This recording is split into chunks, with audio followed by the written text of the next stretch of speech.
Smithereens, the story of a man in pieces. Episode 1, Born Again. Written by Hershel D. Rephun. Exterior, Biscayne Bay, Miami, day. The Miami sun is glorious as a dozen tourists from the epic Miami Hotel see the sights aboard a hotel sport yacht. The port of Miami and the city skyline rise up in the background. Captain Pete, 20s, model handsome, leads the tour from his place on the boat's stem. To our left is the famed Port Miami, accommodating as many as 4.5 million travelers each year. To put that in perspective, 1 in 7 of all the world's cruise passengers start from this very port. The tourists take pictures and comment on the impressive statistics. Captain Pete notices that a chubby German kid of about 9 is leaning over the side of the boat. Hey there, buddy. Augustus. The chubby German kid glances over his shoulder at Captain Pete. You're staying at the luxury epic Miami, where swimming's available at any of our 3 pools, so there's no need to go overboard here. The tourists chuckle. The boy's dad tugs at his shoulder. Still, the chubby German kid is fascinated by what he sees. He exclaims the following in a thick German accent through a mouthful of ice cream sandwich. Man overboard! In unison, everyone turns to see what the boy is seeing. They gasp. Captain Pete hurries over for a look. Angle on, a man, hairy doe, face down on a piece of driftwood floating alongside the boat, his clothes ravaged. Harry is semi-conscious, waterlogged, disoriented, and unable to speak, mouthing helplessly like a sprung guppy gasping for air. Smash cut to exterior rescue boat, Biscayne Bay, moments later. Miami-Dade fire rescue shuttles Harry to safety as he is tended to by a pair of paramedics. We've got a white male with a head trauma. No, wait. The paramedic takes a closer look. Harry's in decent physical shape. His age is unclear, though his 20s are behind him. With his small nose and big eyes, Harry could pass for Irish, but the jet black hair and chin beard places him in the Hispanic camp, or perhaps he's back in the Irish? Wherever he is, his face is bloody and he's lucky to be alive. Hispanic? On the other end of the line, the paramedic's colleague must be guessing too. No, he ain't Haitian. Could be Indian. But he's sunburned and waterlogged, so who knows? No ID. He's a John Doe. Hang on, sir. We're almost there. Harry shakes his head. He flails a hand toward the paramedic. Harry. With that, Harry loses consciousness. Let's make that Harry. We got a Harry Doe. Dissolve 2, interior ICU, Jackson Memorial Night. Harry is asleep, some bandaging on his head and ointment on his face for the sunburn. He's hooked up to monitors and appears stable, but it's a fitful sleep. Dissolve 2, interior hospital room, next night. Harry's physical condition is improving. He sleeps peacefully now. He could use a shave. Dissolve 2, interior, Nan's office, Jackson Memorial, 2 days later. Dr. Nan Reed is a pretty, put-together woman in her 30s. Everything in the office is in order, and that's what Nan represents. Nan sits across from Harry, who's in the hospital gown and wheelchair. He has a bandage on his forehead and some bruises, but he's healing well. Nan has been taking notes. Harry speaks in a thick Cockney accent, the same one he will speak in henceforth unless otherwise specified. Last thing I remember, I was running for the door. The words flowed naturally from Harry's mouth, but he's not sure where they came from. That's a lyric from the song Hotel California. Oh.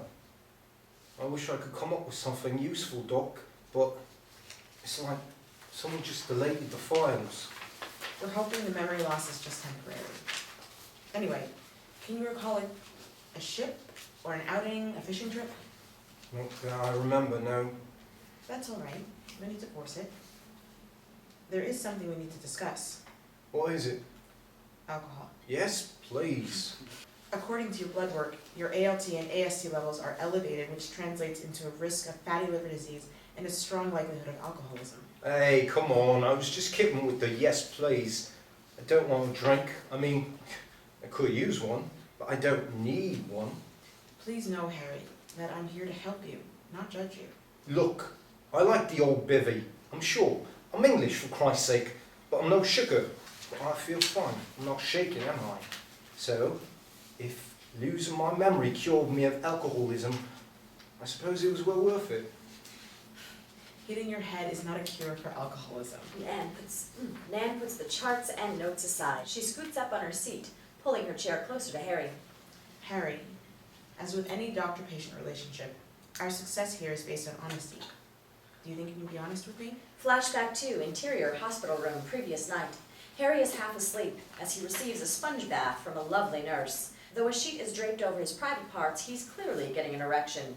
Harry opens his eyes, which meet those of the lovely nurse, just as Nan is entering the room. It is a three-way moment of awkwardness. Cut back to interior Nan's office. May I begin by saying I was honestly embarrassed to be having a woody in front of that nurse and yourself. It's natural. The woody or the embarrassment? Both. With the ice broken, Nan takes out a form and presents it to Harry. This form allows the hospital to publicize detailed information about you in hopes of connecting with your loved ones and establishing your identity. I'm all for that. I mean, I gotta have family somewhere, yeah? This won't be released to creditors, will it?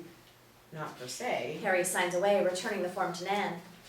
In the meantime, we can have you talk to someone from the British consulate if you want to. Absolutely. Who knows? I may turn out to be the Prime Minister. Who is Prime Minister? Cut to exterior hospital terrace day. Reginald Foxmills, a proper and dashing young Brit from the consulate, chats with Officer Fassel of Miami PD's Special Victims Unit. As I told our Mr. Doe, there have been no missing persons or other police reports matching his description. Nothing in the cruise ship registry. It seems there's no crime or incidents to investigate on our end. Well, that's good news of a sort, I suppose. Thank you, officer. Let's hope I can be of some use. The men exchange business cards and shake hands. Officer Fassel leaves as Harry, still in a hospital gown, is wheeled onto the terrace by an orderly. The wheelchair is per hospital regulations. Clearly, Harry is regaining his strength. Well now, Mr. Doe. Harry, I think. Yes, Harry. Reg is curious and playful chap, very upbeat and genuinely excited by this assignment. He shows Harry to a table. I must tell you, you are my first amnesiac. I'm quite chuffed indeed. Ain't all tea and coochie sannies, mate. For one thing, hospital food tastes like hell. Tastes like English food. So you remember English food, do you? I remember things. What I don't remember is people, places, date of birth, personal information, you know. It would be quite convenient for you as a prisoner of war, wouldn't it? A long pause. As the two men lock eyes, Reg breaks, giggling mischievously. Humour. Now, if you can help me with even the slightest information, I shall do my utmost to help you. I could do with a ciggy, to tell you the truth. Reg takes out a platinum cigarette case and pops it open. Help yourself. Harry does, Reg lights him up. Cheers. Oh, that's good. You don't happen to have a flask on you? Afraid not. Reg lights up a smoke of his own. Gov? Please. Reginald, Reggie. if you like. Tell me, Reg, what can you lot do for me, you know, for the moment? Clothes, a place to flop, things of that sort, yeah? What we should like to do, Harry, is establish a citizenship. A last name is ideal, but if you could remember so much as a county, a school, perhaps.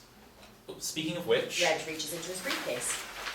I did bring this. Reg pulls out a heavy book and sets it on the table. This is perhaps the most comprehensive almanac of the United Kingdom ever published. If you don't identify with the points of interest in this book, you, my friend, are simply not a subject of the realm. Reg removes a second book from his briefcase and places it on top of the almanac. These photos are from cruise ships. Naturally, while nothing's been reported, the possibility exists that you came off of one of those. Harry flips through the cruise ship album. A security guard comes over. There's no smoking permitted here. Reg winces, put out by lack of courtesy. My good man, I am here on official business as a representative of the British government, interviewing this man regarding matters so critical that should you obstruct us, you will personally be offending the Prime Minister of the United Kingdom, First Lord of the Treasury, Minister of the Civil Service, and leader of the Conservative Party, David William Donald Cameron himself. Reg stares the security guard down. The security guard glances at the credentials, then returns them. He sighs, saying nothing, and departs. Reg checks his watch. While diplomatic immunity has brought us a moment to conclude our business as gentlemen, we will have to adjourn, for now. David Cameron. At least that rings a bell. Splendid! Please do look through those materials. I quite enjoy field work, so I can assure you we shall meet again. Reg reopens his platinum case and extends it to Harry. For the road, as it were. Cheers. The security guard is returning with a supervisor. A pleasure to meet you, Harry. Nice to meet you too, Reg. Harry looks on as Reg makes his exit, then flips through the cruise ship book. Dissolve 2, interior, exterior, cruise ship night. Moonlight bounces off the water as Harry strolls through the mist on the upper deck of a cruise ship. The setting is too magical to be a flashback. More likely, it's a dream. There's a bluesy, jazzy vibe to this scene. The tinkling of piano keys is heard on the opening strains of what will play out as a musical number. Call this a confession. I know I've done you wrong. She was standing in the parlour and she had nothing on. I'm no stranger to temptation. I know I've crossed that line. And should I've learned my lesson by the 6th or 7th time. But baby, I'm... Cut to interior corridor, cruise ship night. Harry now walks through a cruise ship corridor, which is flooding. Though we don't hear anything but the song he sings, passenger and crew are flailing about, panicking as the water rises. Harry, however, is calm, even elated as he sings. Born again and I shall sin no more. Born again, baby, open up your door. A beautiful passenger in a nightgown rushes by. Harry grabs hold of her arm, not to save her, but to dance with her. Born again to have and to hold. Darling, I'm born again, purify my soul. The beautiful passenger breaks away from Harry and is swept away. He shrugs. Cut to interior piano bar, cruise ship night. Harry is at the piano, playing as he sings. The water continues to rise. Panic is the order of the day. But here, instead of struggling to survive, passengers are fighting to be served. Regardless, Harry remains oblivious to the mayhem around him. I'm a lover, not a fighter, and I try to be kind.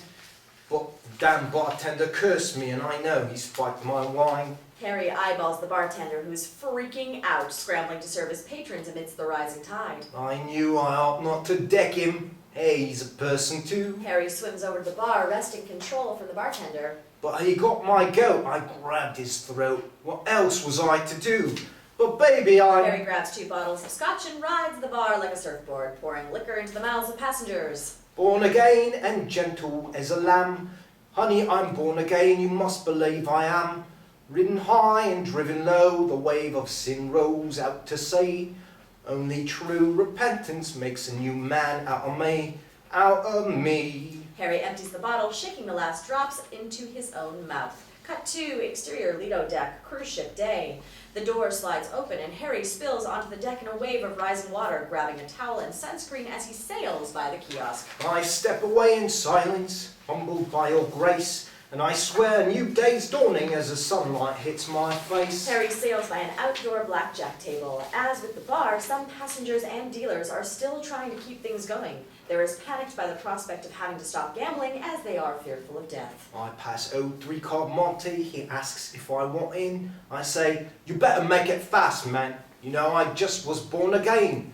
Baby, I'm New angle on Harry, alone in the ship's pool, lounging on a raft. born again and I mean to do it right.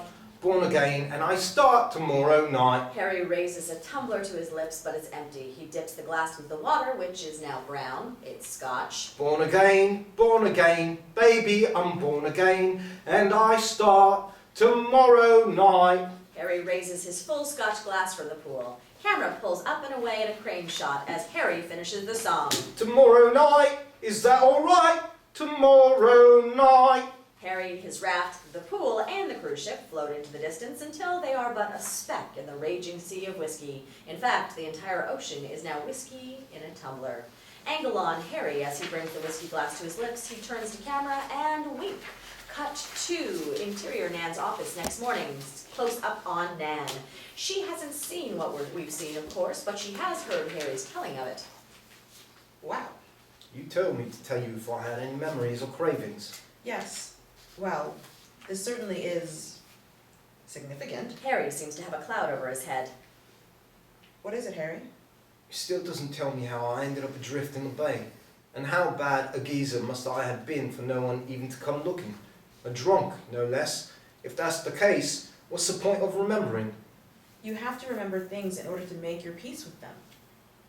What are you really afraid of, Harry? What do you think you did? Who knows? Could be anything, right? What if I was a pimp? Or a drug dealer? I mean, my God, if I'm fucking dealing drugs to kids. Do you really think you were dealing drugs to kids? I like you, Doc. But if all you're gonna do is ask me the same questions I'm asking myself. Fair enough. Okay. I don't like to put too much emphasis on dream analysis, but water is the living essence of the psyche. When it's rising, you likely feel overwhelmed by your subconscious emotions. When you rise above it, you're sensing your own power. The dark water represents negative emotions over which you're struggling for control. It also means your judgment may be clouded.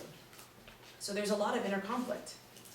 And the music, the singing, that shows a desire for healing, for harmony. The music video vibe suggests you seek excitement, that you play your life out as an adventure, or at least you want to. This is an essential part of you that you don't want to change. And the 7 fat cows eating the 7 skinny cows. What's that about? Here's what I think. Your psychological defense mechanisms are working hard to impair access to the truth.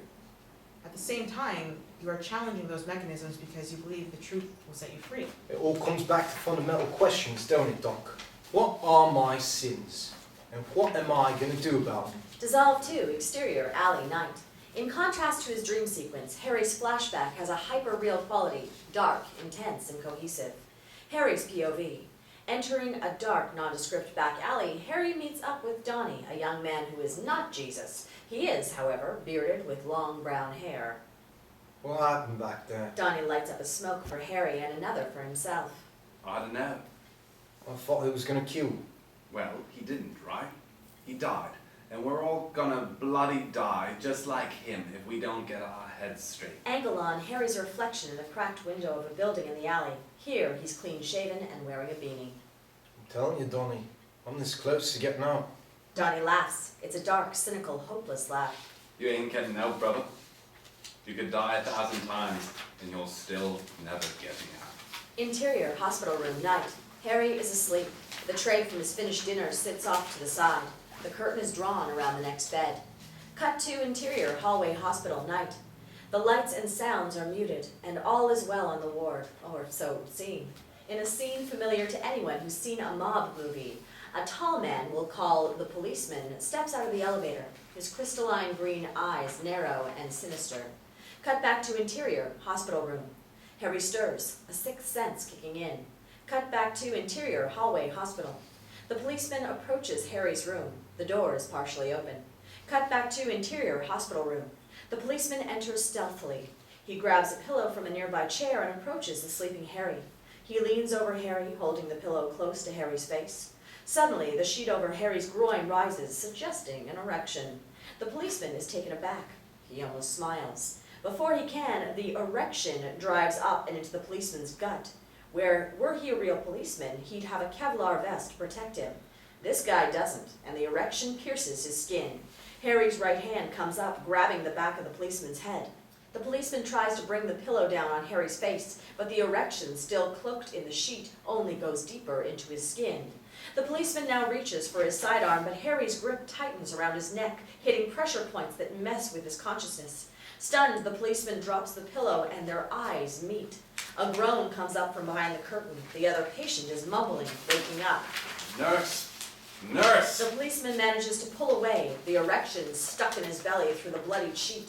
He looks at the sheet and at Harry, making the command decision to abort. Detaching from Harry and the sheet, the policeman hurries out of the room. Nurse, goddammit! Harry draws his left hand from beneath the sheet. He's holding the blunt knife from his dinner. He's badly shaken. Quickly, he folds his sheet over, obscuring the bloodied portion. The lovely nurse enters, heading immediately for the patient behind the curtain. It's about time. Jesus, I pushed the goddamn button forever. All right, Mr. Friedkin, I'm here now. Close up on Harry. Harry is nervous, his heart pounding and his breathing heavy, but he keeps it to himself. He scans the darkened room, his vision blurry. New angle, Harry's POV. Harry looks down at the bedsheet, tempted to overturn the bloody portion to determine if the event was real or imagined.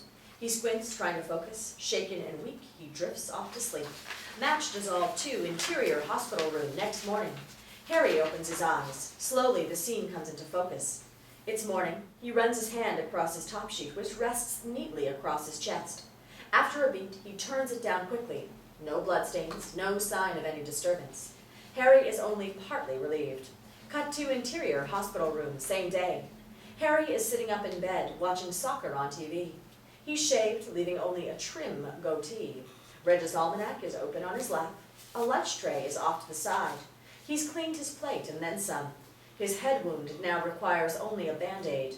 Nan knocks lightly on the open door. Harry brightens at the sight of her. Entrez-vous? Nan enters. Ah, parlez-vous français? Just the 2 words for now. But who knows? How's the almanac working out? Everything seems familiar, but nothing strikes a chord, you know? Hold on. You're making a house call. My terminal. Nan laughs and then, I have good news and bad news. If the good news is she's with child, I'll do without the bad news. No. Actually, it's unlikely you have any children. Come now, I'm a tad appealing. Don't misunderstand me. We've tested your sperm and frankly, well, the existence of progeny is very unlikely. an awkward silence. This wasn't the news Nan planned to deliver. She and Harry reboot. The good news is, physically, you're doing great. There's no sign of neurological damage, so we have every reason to believe you'll regain your memory in time. The bad news is... You're giving me the boot. Nan sighs. Harry is right. She produces a Xerox sheet that smacks of uselessness. Social Services has given us a list so we can discuss possible placement in... Across the pond, we have socialised healthcare. Hey, look on the bright side. We are free to see one another socially now, yeah? Well, not exactly. Anyway, Carmen Castellanos, our head of social services, can tell you more, but I've circled a couple of places and... It's all right, man. Really, I can take being thrust into the cold unknown to fend for myself. If I could see your way clear to grant me a couple of visits on the outside, I'd be ever so grateful. they're discharging you tomorrow. So check in with me after that, alright? It's a date. Interior, Office of Social Services, Jackson Memorial, next day. Carmen Castellanos, the head of Social Services, sits at her desk reviewing Harry's file. There's a knock at the door. Come in. Harry enters, a shy smile on his face. Harry? See? Harry and Carmen shake hands and she gestures for him to sit, which he does. Carmen studies Harry. Everything about Harry's manner in the scene, his posture, his tone, the way he moves his eyes, suggests he is Latino. ¿Se habla español? Sí, pero how do I explain this? I am bilingual, yet apparently there is some post-traumatic stress associated with my linguistic recall. Yes? Harry pauses to make sure Carmen is following him, read buying it. For the moment, she is. So, while my facilidad with English is flawless, I am unable to properly converse in my native tongue. Es muy frustrado. Harry's eyes open wide with excitement. But I am working here with a marvelous psychiatrist, and apparently we are on the verge of a breakthrough, about which I am, of course, incredibly enthusiastic. Carmen smiles, glancing back and forth between Harry and his chart. Much of what's here has to do with England being your place of origin. More likely, but my place of residency. Hey, but this is not something with which you should trouble yourself. I seek only your prayers for the expeditious and efficacious resolution of my short-term identity issues. Harry sits quietly, reflecting on his circumstances. Carmen stares at him for a long moment. Harry's sincerity and his pain is palpable. And I apologize, Carmen, for my conversational shortcomings on this day. You know something, Harry? If English were taught as well in our schools as you have learned it, the next generation would be far better off. Muchas gracias. So, to business at hand, I'm well aware that hospital resources are stretched to the max. I know, I wish we could. No. I merely wanted to express my gratitude for the care I have received and the list of options you presented. I may not remember everything, but those who extend their courtesy to me, that I will never forget. Thank you. Harry rises. He and Carmen shake hands. Harry's about to go. A favor, if I may. Might you have any insight into where an amnesiac bereft of funds might procure frippery more befitting a Latin gentleman? Carmen smiles. Cut to exterior British Consulate, Miami later. Harry approaches the building looking sharp in sunglasses, a Panama hat, tan slacks, and a powder gray Garbera. Reg emerges from the building and greets Harry. Looking quite well, old man. Hey, Reg. Planning a jaunt to the Caribbean, are we? Cuba, perhaps? Are you game for harbouring stowaways? Always a place for you, mate. Fancy some tea? It's drearier than home up here. Cut to exterior coffee shop, Miami, moments later. Harry and Reg sit outside chatting. Nice club, Ray. I was fortunate enough to be hooked up with a local clother, who also hooked me up. Harry produces a fat cigar from his breast pocket and hands it to Reg. With this beauty. Reg eyes the stogie, impressed. It's Cuban. Touched, Reg accepts the gift. Well, I shall hold on to this for an occasion on which we may enjoy it in greater luxury. Reg tucks the cigar away in his coat pocket. Harry, when I phoned, you told me that the almanac had been of limited assistance. I left it in the hospital. Crikey. No, it's not that. Now, I don't want you to get excited, but some fellows around the office are saying your face looks familiar. They asked me not to discuss this with you, protocol and some such nonsense. However, unless you're some sort of Jason Bourne figure, rousting about in the assassinations game, why not give it a shot? Harry looks at Reg for a long moment. Processing his words, suddenly he bursts out laughing. What? What? Born Identity. The action films. I get it now. Are you saying I'm a spy, mate? That's brilliant! Doubt it's anything that grand, but you could well be in the government employ. That would make us colleagues. Yeah, I suppose it would, Reg. Fancy that. Harry looks off, still processing. I want to help you, Harry. Harry looks up at Reg. After all, friendships, those we recall and those we create, are really all we have. Have you made arrangements? A place to stay? Oh, be fine. Exploring my options, mate. Dissolve 2, exterior, Shabbat of South Beach, that evening. Harry is strolling down 4th Street, soaking up the sun and culture of South Beach. When he passes Shabbat of South Beach, the center of Jewish life, the doors are open. Harry hears men laughing and talking inside. He's drawn to the place and enters. Cut 2, interior, Shabbat of South Beach, continuous. The lively atmosphere is immediately comforting and strangely familiar to Harry, who catches the eye of a pleasant-looking fellow in his 30s. The man wears a white dress shirt and long black silk coat, loosely tied with a black silk sash. A scraggly beard and large black yarmulke round out the look. He holds a pen in his mouth like a cigar. This is Reb Joey. How you doing, brother? I'm Joe. You're a rabbi. Or a really badass imposter. Coffee. Harry accepts the cup. Cheers. Reb Joey smiles. He fixes another cup of instant coffee, drops a pill in his cup, and stirs it with the pen. He licks the pen and slips it into his breast pocket. Lactose intolerant. If I don't take this, I'll have the shits all night. Well, what are you gonna do? So, what can I do you for? Don't really know, mate. Rabbi. Joe. Hey, is it alright to confess to you, Joe? Even if you're a rabbi and don't even know my A sins? middle-aged man walks into a confessional and says, I just had sex with the babysitter. Priest answers, say 3 Hail Marys and an Our Father. Guy says, I'm not Catholic. Priest asks him, why are you telling me this? Man says, you kidding me, Father? I'm telling everybody. Harry laughs out loud. May I make a suggestion? Confess when you know what you did and apologize to yourself first. The goyim are big in an original sin, but what a lot of people don't know is that we Jews have a similar idea. We're guilty from the day we get married. Harry grins at the idea. I might be married. I'm not sure. The sages say a man is incomplete until he gets married. Then he's finished. Let's cut the chit-chat. You have a place for shower? Cut 2, interior kitchen, Reb Joey's house, a while later. Reb Joey attempts to converse with his wife, Sharna, a fiery modern Israeli woman rushing about in preparation for the Sabbath. As the wife of an Orthodox rabbi, she's dressed modestly. She peers into the living room where Harry sits leafing through one of the family's photo albums. So what are you bringing home for us tonight, Rebbe? I tried to tell you on the phone before, baby. Sharna doesn't so much yell as talk loudly, loud enough for Harry to hear. I'm cooking for Shabbat. I'm talking to your mother. She's calling me every 5 minutes. I'm going outside my brain. Just give me the story short, please, Rebbe.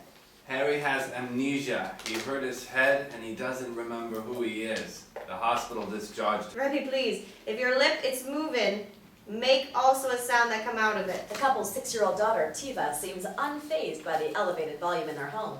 If anything, she's excited and curious, singing to herself as she bounces around in her Friday school clothes, a white blouse and dark blue skirt. Shauna, he doesn't remember. Amnesia, all right, I hear you. All right, come, Malam. Let's get you ready for Shabbat while Abba entertain his friend. He sleep please the couch because I'm putting already Ronnie in the other room unless you make roommates. Harry should have his own room, baby. Sharna stops. She sets Tiva down and throws a stern look at her husband, but relents. Sharna picks up Tiva again. She stops at the living room on her way to the bathroom. Harry, it's fine. We're gonna move Ronnie to the couch. That's... Thanks, Mrs. But if it's... You gonna start with me, Harry? No, Mrs. Sharna nods and carries Tiva off to the bath. Cut to interior dining room, Reb Joey's house that night. Though Harry is an enigma, Sharna appreciates the way he fits right in at Friday night dinner, discussing politics with the couple's other house guests, Sharna's Uncle Ronnie. Ma, Marta, How are you gonna tell me that it's possible for a peace treaty with the continuing of building settlements on one side and the fundamentalism it's controlling the other side? What is wrong with you? Tiva, tired, sits at the table with her chin on her hands, watching the conversation like a tennis match. Harry speaks in an Israeli accent, even coming up with a few words in Hebrew. Ma Marty, but it's not possible if it's for you to understanding me when you're not even listening to I'm saying something. Tishmali, Rani, you're worrying too much about this conflict when the idea of conflict, we need to change it. Have cake. Harry, this accent you're doing, it's like you're from Israel, but not. Where did you learn it? I thought it's French. I don't know, honestly. I must have travelled quite a bit, or I just got a good ear. This amnesing, what's it mean exactly? It means he's not remembering who he is. I know who he is. All eyes turn to Tiva. He's Harry, Abba's friend. Exactly, is Abba's friend. Don't worry, you eat and it'll come back to you. Tiva whispers to her mother. Okay, everybody. Tiva gonna sing for you, so shush. Charter refills everyone's wine glasses. Something not lost on Harry. Reb Joey fills Harry's glass with grape juice. Okay, baby, Tishri. Harry looks at little Tiva, expecting, well, a 6-year-old voice. However, like Simon Cowell, hearing Susan Boyle for the first time, what Harry hears is stunning. The room is silent except for the sound of Tiva, who sings the opening verse of Shalom Aleichem, peace be on you, in Hebrew. As rendered by Tiva, who has the voice of an angel, this traditional Sabbath melody is haunting. It takes only seconds for emotion to well up around the dining room table, creating a transcendent moment for everyone present. Dissolved to interior study Reb Joey's house later. Tiva's song lingers in the background, fading out slowly as Harry and Reb Joey unwind in the rabbi's study. She's always sung, even as a baby, before she could talk. I mean, back then it was songs from Yo Gabba Gabba, but still impressive. Yo Gabba Gabba's a kid's show. What? Sorry. I was just thinking how little choice we have. Like our destinies are preordained, you know? We actually have all the choices in the world, Harry. Our gifts are bestowed upon us by God, but what do we do with them? Our destinies? That's up to us. I hope so, Rabbi. You've got a lovely family there, mate. Thank you. Has being here jogged any memories of your own life? Thankfully, no. Reb Joey throws him a curious glance. What I mean is, I'm starting to feel like my life wasn't family and all that. Like, it was darker and, well... Anyway, it's been nice to get away from it, it's all. You want to get back where you belong, but you're worried it isn't the nicest place to be. Harry couldn't have said it better himself. I'm worried it's not the nicest place for you to be either, if you get my meaning. Reb Joey gets it. Dissolved to interior Reg's apartment, Miami Dawn. The small apartment is sparse and nondescript. It does have a striking view of the Miami skyline, the only light source as day is barely breaking. Reg's cell phone sits on the glass dining table ringing. A sleepy Reg pads in front of the bedroom. He wears crisp, old-fashioned cotton pajamas. The caller ID shows a local number. Reg considers, then answers. Hello? The caller's voice is female, shrill, and upper-crust English. Reginald! Yes? It's your mum! Reg takes the voice in and smiles shyly. Harry? Intercut with interior guest bedroom, Reb Joey's house continuous. Indeed, the caller is Harry, who's dialed Reg from Reb Joey's home phone. How you doing, mate? I'm awake now. Are you alright? Are you in hospital? Now I'm at my rabbi's house. Reg, I need you to tell me more about the British government business. Reg's brow furrows. I'm not sure I have much more to share, old bean. Still waiting to hear back from the fellow in HR. Something happened. At least I think it happened. I don't know. But if it did happen, I don't want to be putting anyone in harm's way. Alright, let me know where you are. And Harry, Yes, Reg. don't put up that shrill mumsy voice again. It's dead on. Harry smiles. Copy that. Dissolved to interior, exterior, Reg's car, I-95 North Day. Reg tools north on the interstate in a red convertible, heading toward Hialeah with Harry in the passenger seat. Honestly, Harry, if you don't relax on this excursion... I'm not a British subject. No, you're out of your bloody mind. Listen here, old man. While we've many mysteries left to solve, the one truth about which there is no mystery is that baddies, real or imagined, do not forage within the Miami Country Club community. Not armed, anyway. Dissolve 2, exterior country club of Miami day. Reg and Harry pull up to the lush course. Dissolve 2, exterior golf course country club of Miami day. Reg and Harry are out on the course, enjoying their Cubans. Their golf cart is parked nearby. Harry attempts to line up his shot. This fellow you may or may not have shivved. Do you look at all familiar to you? I didn't shiv him.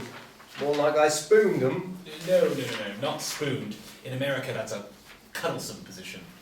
I forced a blunt, rounded hospital knife into his belly. But to my point, I suspect the bugger is very much alive. And no, he did not look familiar. See. But the situation, Reg, that did. And how do you feel about that? Frustrated, Harry tosses his club to the ground. Christ, Reg, which one are you now, the head shrinker or the cleric? Oh, come now, Harry. I'm neither. But if I'm to help you, you would do well to... Tell the truth, is that it? To stop incorrectly finishing my sentences, for one thing. Was going to suggest coming to some terms with your moral compass. Good guys and bad guys exist only in fiction.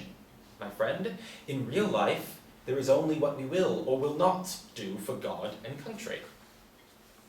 What will you do, Reg? I'm young, Harry. I don't know what I might do from one moment to the next. I'll tell you what I will do. I will sink this one in the bloody water. To be honest, I prefer the bar to the club myself. Harry grins. Cut 2, interior sports grill, country club of Miami later. Harry and Reg sit at the bar, a couple pints in. For better or worse, Harry is the one place he knows he's longed to be. Harry playfully affects an Irish accent well suited to his tipsy disposition. Well, I'll tell you, lad, I feel like myself for the first time since the whole choir affair began. True that, Harry. By all accounts, a few scoops agree with you.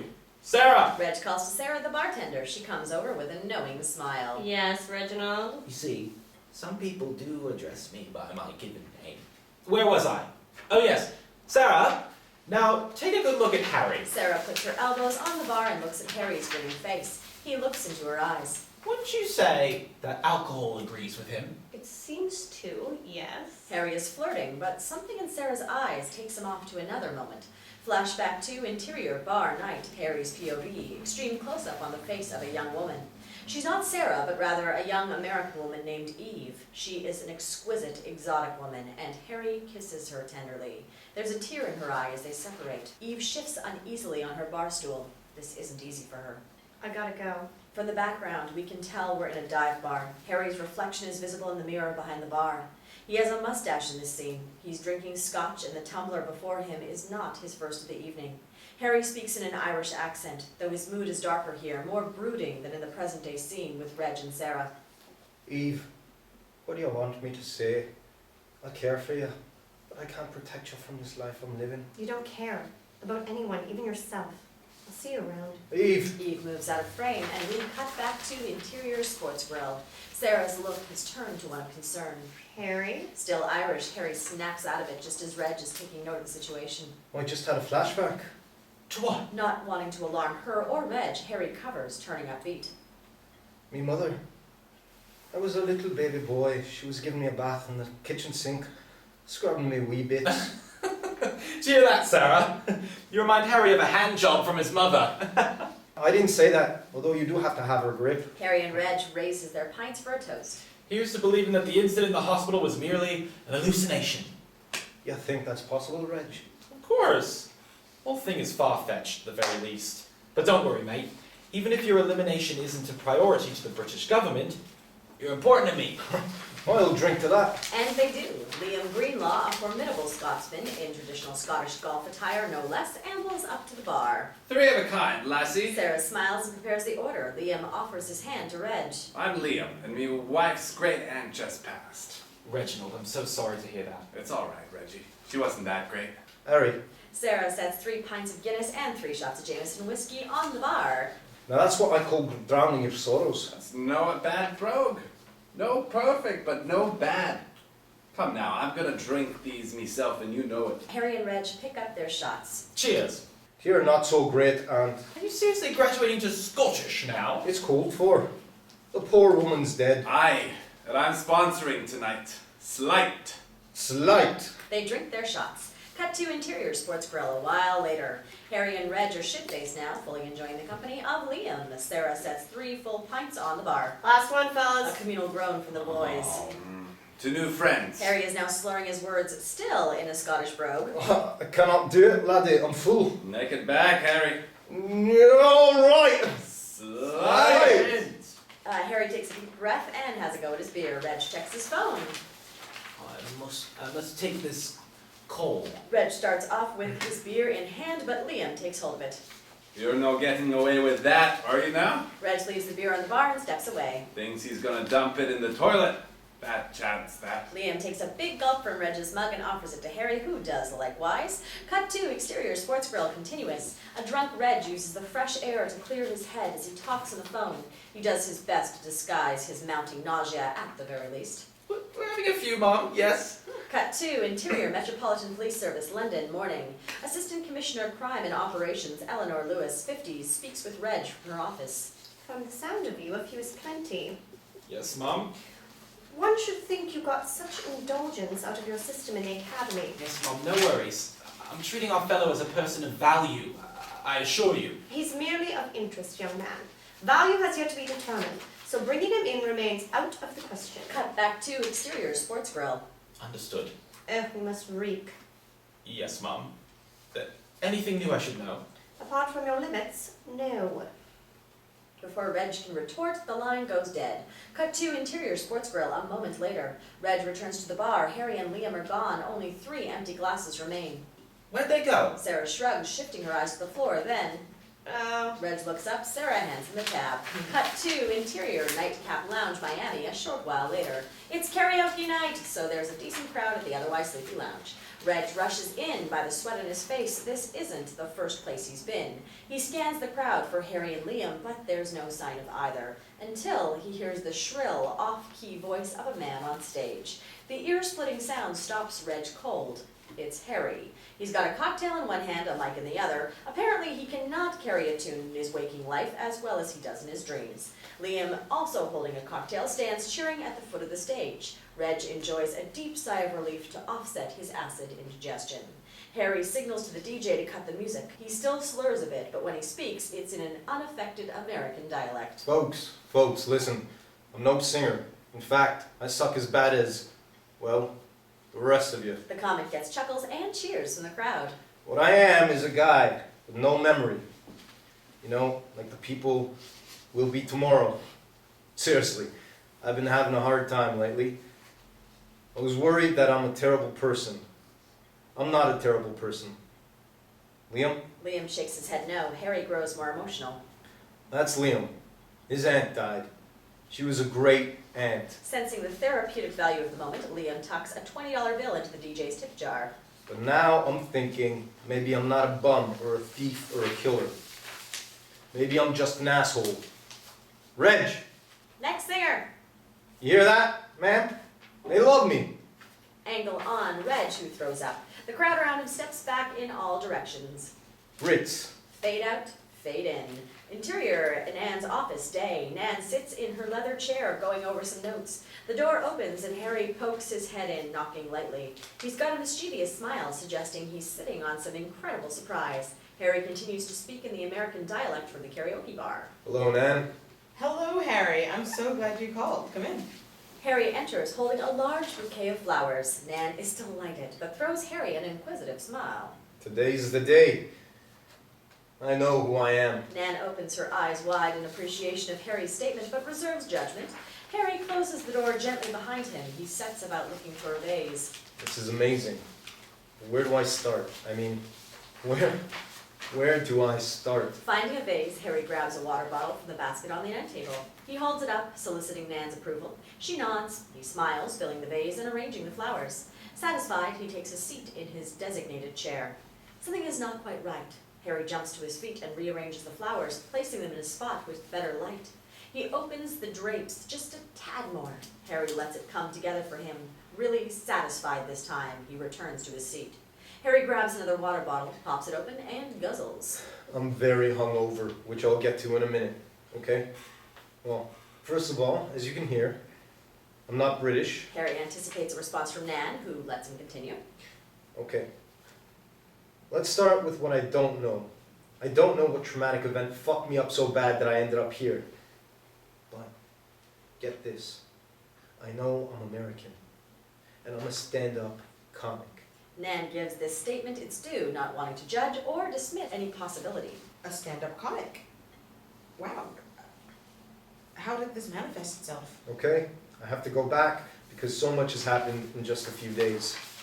See, I had a couple of flashbacks and I had one really terrifying experience that I realized now was just another dream or hallucination. Okay. See, in the first flashback, I was talking to someone about killing and dying, and I thought, stupidly, that this was, like, spy stuff. It wasn't? No, it was comedy. Killing on stage, dying, bombing on stage. What was your other flashback? Nan makes a few notes. Harry is curious about what she's writing down, but continues. Breaking up with a girl, Eve. I was Irish and she was American, and she didn't approve of my lifestyle, my drinking. Who knows what else? The life of a comic, I guess. And the dream? I was in my hospital bed and this guy tried to murder me. He was dressed like a policeman and he tried to smother me with a pillow. And then you woke up? No, I stabbed him in the stomach with my dinner knife and he ran away. And then you woke up? Well, yes, the next morning. But I didn't tell you about it that day because I wasn't really sure that it didn't actually happen. I'm still not. Nan puts down her pen. Harry, what you're suggesting is that you may have had a complex tactile hallucination, possibly peduncular. You're losing me, Nan. I wish you'd have told me. This is very serious. Oh, I know it is. That's why I analyzed it like you did with that cruise ship dream, which makes a lot more sense now, by the way. See, the policeman represents my fear that I'm a bad guy. He's trying to kill the old Harry, right? But I fight back because the old Harry doesn't have to die. Because he wasn't a bad guy. He just wants to make people laugh. The problem is I wasn't a very good comedian, see, because I was drinking too much. Which leads me back to the cruise ship dream, where I'm performing, singing in that case, but it's a dream. But I'm in denial about my drinking problem. But you drank last night. Like I said, it's a problem. But I ended up in front of an audience. And it felt great, except when I woke up, I had all these funny things in my head that I could have said if I wasn't so fucking drunk. Harry sits back. Nan looks him over, then glances at her notes. In the flashback with Eve, you were Irish? Pretending to be. Drunks are not the most forthright people in the world. Entertainers are self-loathing and all wish we were someone else, anyone else. And the English accent you've spoken in until now, the gentleman from the consulate. Just something that popped into my head like a bit, you know? Now that I think about it, I gotta start incorporating more voices into my set.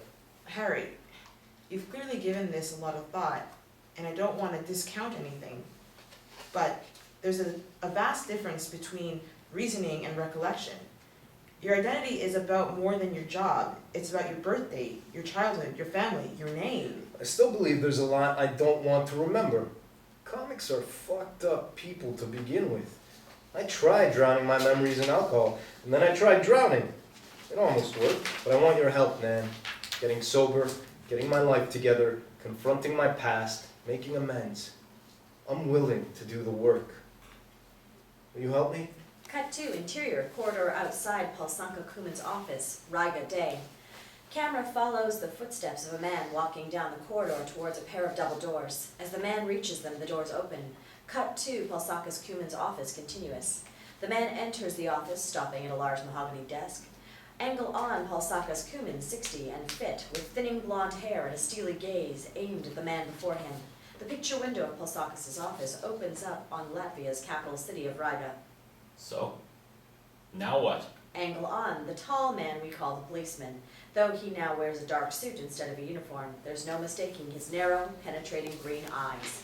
Fade out, end of episode.